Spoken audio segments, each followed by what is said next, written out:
What's up, New Life veterans? It's JB coming to you live from my home office, man. Happy Friday. Those of you that have received your medical Nexus letters, I want you to understand something now that you're going to begin the process of evidence gathering.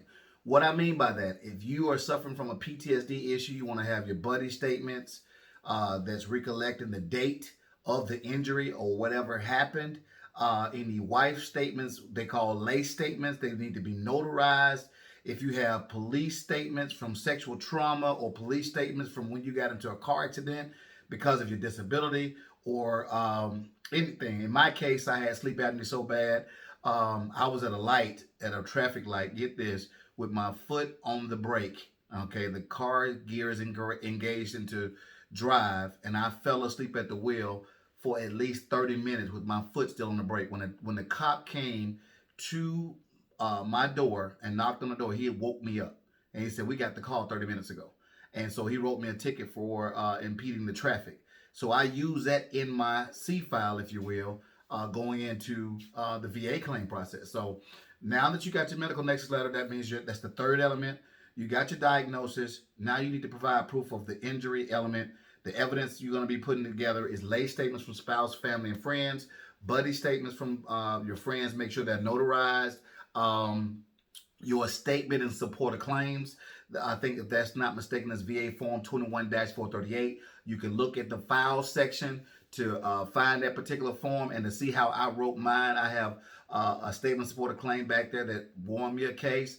You state your issue, your disability, for instance, sleep apnea on the first line, that let them know what you're claiming. You want to make the raters comfortable with your application, and very simple. The second paragraph needs to talk about how you got the injury of sleep apnea, okay? On this such a day, I went to sleep call and they referred me to a sleep study and they said I lost my breath, da-da-da-da.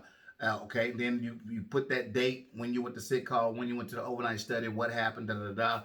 And then your third paragraph is going to be all about how is it impacting your life. Well, I'm sleepy during the day. I have to take monster drinks. I have fatigue.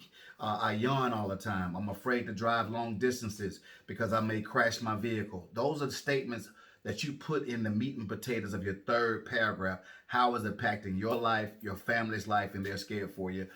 That's all in your statement of support of claim.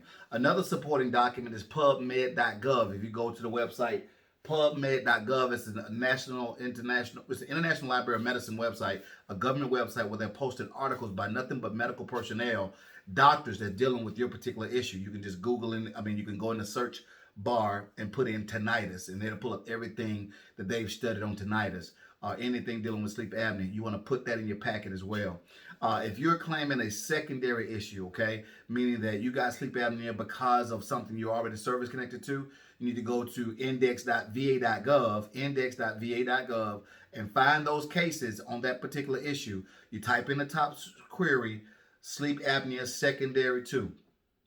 It could be deviated septum, whatever. And you find those actual cases from judges had already granted the approval, and you want to write that case number down, at least 3 cases that has been granted in the veteran's favor to add to your packet. So let's go ahead and recap some of the things that you need with submitting your claim along with your medical nexus letter. You got to have that in there. You got to have the injury dates in there. When you got injured, you need to have your statement in support of claim form, VA Form 21-438.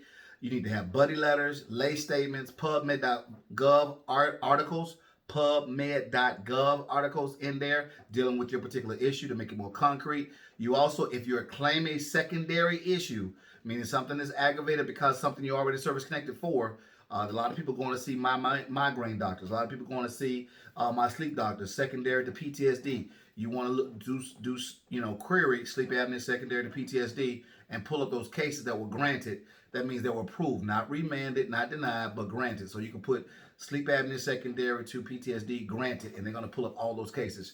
You can pull up cases all the way back to 1995, I think, and put that in your packet. If you have any questions, feel free to give me a personal phone call because I want you to get the best results. I want you to get the high value claim that you deserve. Once again, we appreciate you here, New Life veterans. Those of you that are New Life insiders, we appreciate you even more for taking action for you and your family. God bless you and have a great weekend.